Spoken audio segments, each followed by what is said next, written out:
నిరుద్యోగులకు CM Revanth Reddy good news. వచ్చే నెలాఖరులోగా 22,000 ప్రభుత్వ ఉద్యోగాలు భర్తీ చేస్తామని స్పష్టం. గవర్నర్ కోటాలో కోదండరాంకు ఎమ్మెల్సీ, సీఎం రేవంత్ రెడ్డి ప్రకటన.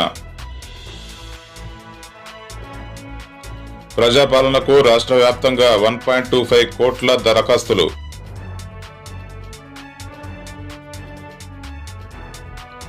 ఈ నెలాఖరులోగా రైతులందరికీ రైతు బంధు, మంత్రి తుమ్మల ప్రకటన.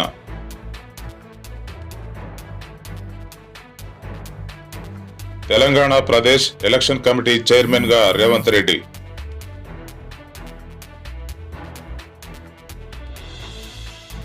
టీఎస్పీఎస్సీ కేసులో 7గురికి నాన్ బెయిలబుల్ వారెంట్.